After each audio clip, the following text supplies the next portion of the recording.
평안하십니까? 영화교회 윤광서 목사입니다. 예수님 오심을 소망하는 대림절 세 번째 주일을 맞습니다.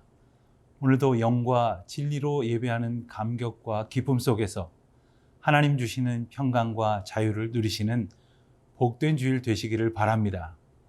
우리는 많은 사람들과 수많은 대화를 나눕니다.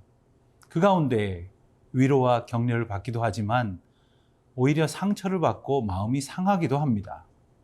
하지만 똑같은 이야기도 내 마음이 편안할 때와 힘들 때는 전혀 다르게 들리기도 합니다.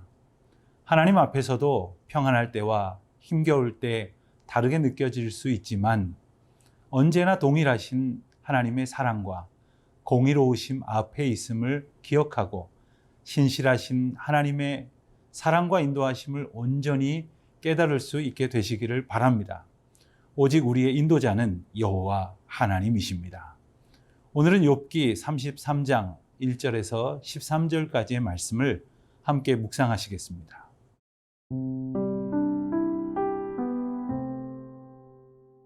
욥기 33장 1절에서 13절 말씀입니다. 그런즉 욥이여 내 말을 들으며 내 모든 말에 귀를 기울이기를 원하노라. 내가 입을 여니 내 혀가 입에서 말하는구나. 내 마음의 정직함이 곧 내 말이며 내 입술이 아는 바가 진실을 말하느니라. 하나님의 영이 나를 지으셨고 전능자의 기운이 나를 살리시느니라. 그대가 할 수 있거든 일어서서 내게 대답하고 내 앞에 진술하라. 나와 그대가 하나님 앞에서 동일하니 나도 흙으로 지으심을 입었은즉 내 위엄으로는 그대를 두렵게 하지 못하고 내 손으로는 그대를 누르지 못하느니라. 그대는 실로 내가 듣는 데서 말하였고 나는 그대의 말소리를 들었느니라. 이르기를 나는 깨끗하여 악인이 아니며 순전하고 불의도 없거늘 참으로 하나님이 나에게서 잘못을 찾으시며 나를 자기의 원수로 여기사 내 발을 착고에 채우시고 나의 모든 길을 감시하신다 하였느니라. 내가 그대에게 대답하리라. 이 말에 그대가 의롭지 못하니 하나님은 사람보다 크심이니라. 하나님께서 사람의 말에 대답하지 않으신다 하여 어찌 하나님과 논쟁하겠느냐. 욥기 4장부터 31장까지 욥과 엘리바스, 빌닷과 소발 이 세 친구들 간의 긴 논쟁이 있었습니다. 그 후에 32장에서 그동안 조용히 그 대화를 듣고 있던 엘리후가 입을 열어 그의 주장을 시작합니다. 엘리후는 욥의 고난을 새로운 관점에서 접근합니다. 그들과 생각이 달랐던 엘리후는 세 친구들에 대해서는 분노하기도 했으며 욥에게도 강경한 자세를 보입니다.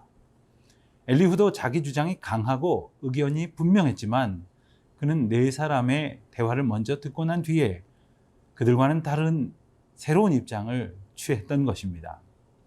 그리고 33장이 시작되면서 드디어 엘리후가 욥에 대하여 그리고 지금까지 듣고만 있던 그들의 대화에 대하여 논박하는 내용이 본격적으로 이어집니다. 엘리후는 우선 자기가 하는 말을 호의적으로 받아들여 주도록 부탁합니다. 엘리후는 지금까지 욥과 친구들이 나눈 대화를 들었습니다. 그런데 욥과 친구들의 대화는 작지 않은 충돌과 그로 인한 상처를 주고 말았다는 것도 알았습니다. 사실 말로 상처받은 사람은 다른 사람의 말을 편안하게 듣기가 참 힘들어집니다. 욥은 지금까지의 대화에서 자신을 위로하러 온 친구들에게 많은 말을 들었지만 오히려 상처를 받았습니다. 처음에는 주의 깊게 들으려고도 했지만 점점 말을 끊고 거부하고 받아들이지 않는 모습을 보이기도 했습니다. 엘리후는 그러한 안타까움을 지켜보았기에 자신의 견해를 밝히기에 앞서 자기 말을 끝까지 들어주기를 청했던 것이지요. 엘리후가 욥에게 자기 말을 들어달라고 요청할 수 있었던 근거는 3절에 나와 있습니다. 내 마음의 정직함이 곧 내 말이여 내 입술이 아는 바가 진실을 말하느니라 라고 말하듯 하나님 앞에서 정직하고 진실하게 말하려고 함을 먼저 고백합니다. 또한 4절에서 보듯이 자신이 전능하신 하나님의 능력을 힘입어 지혜로운 말을 하고 있다 이렇게 말합니다.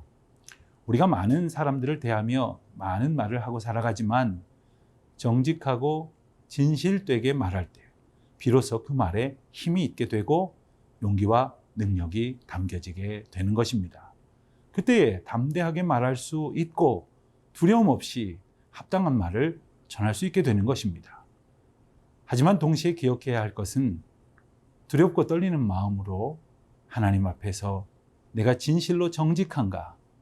나는 지금 분명히 하나님이 깨우쳐 주시는 진실을 말하고 있는가? 라는 물음 앞에 서야 할 것이겠습니다.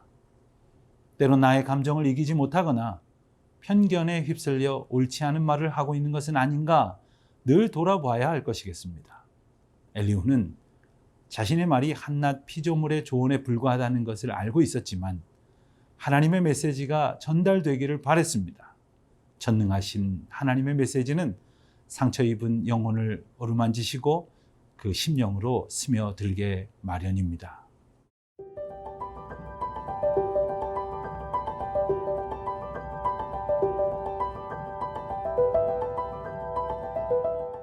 엘리후가 한참 동안 욥과 다른 친구들의 대화를 듣다가 자신의 의견을 말하기 시작한 것은 아마도 자신의 연소함 때문이었을지 모릅니다. 조금이라도 세상을 더 오래 산 연장자들의 지혜로운 말을 기대했을지도 모릅니다.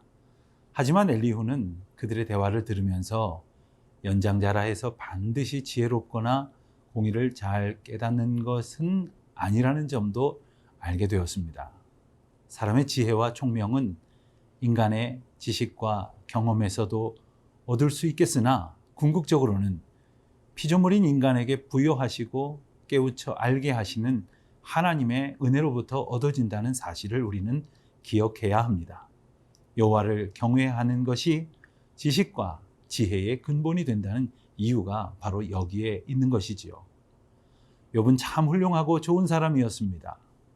하나님께서 욥을 일컬어서 온전하고 정직하여 하나님을 경외하며 악에서 떠난 자라고 말씀하시지 않았습니까? 그는 훌륭하고 신실한 성품을 지녔습니다. 그렇지만 극심한 고난은 그의 인내를 흐트러뜨렸고 그는 중심을 잃어버린 채 여러 말을 쏟아내고 말았습니다. 그리고 친구들은 욥의 말에 대하여 크게 흥분하여 정죄하고 판단했습니다. 하지만 엘리후는 친구들과는 조금 달랐습니다. 욥이 가진 성품과 인격을 의심하지 않았습니다. 다만 인간의 생각을 뛰어넘으시는 하나님의 섭리와 인도하심을 온전히 알지 못하고 있던 욥이 답답했던 것입니다. 그래서 엘리후는 욥의 잘못된 발언들을 언급하는 것이지요. 엘리후는 욥의 마음을 진심으로 이해하고자 노력하면서 그 말을 이어갑니다. 하나님이 욥에 대하여 말씀하신 것이나 욥이 그 마음의 중심을 온전히 유지해가는 모습에서 보듯 욥은 부족하지만 하나님을 의지하는 사람이었습니다. 그러한 욥을 붙드시는 마음과 시선을 기억하며 말할 수 있다는 것은 또한 엘리후의 참 귀한 성품이 아닐 수 없습니다. 몇 마디 말로 그 사람 전체를 판단하지 않도록 우리는 조심해야 할 것입니다. 말하는 것을 통해서 많은 것을 알 수도 있지만 판단하려고 한다면 또 다른 실수를 하게 될지도 모릅니다. 사람의 말에는 늘 부족함이 있는 법 아닙니까? 실언일 수도 있는 말로 그의 모든 인격과 신앙을 판단하는 것은 가혹한 처사입니다. 어떤 사람인지, 어떤 마음으로 한 말인지도 함께 헤아려 볼 줄도 알아야겠습니다. 우리는 다른 사람의 말에 대하여 어떤 생각을 가지고 있습니까? 몇 마디 말로 쉽게 판단하거나 정죄하는 것은 아닙니까? 우리를 향하여 오래 참으시고 기다려주시며 연약함을 제어하시는 아버지 하나님의 마음을 닮아가며 사랑과 섬김으로 다른 사람들과의 대화를 통해 위로자로 협력자로 섬겨 나아가시기를 바랍니다.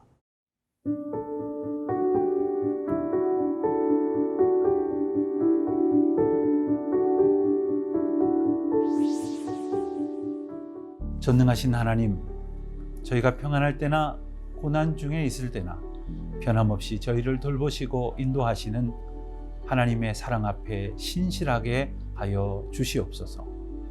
함부로 남을 판단하지 않도록 저희 마음과 생각을 지켜 주시옵소서. 연약한 저희에게 믿음과 평안을 주시고 오직 그 은혜만을 의지하게 하옵소서. 예수님의 이름으로 기도하옵나이다. 아멘.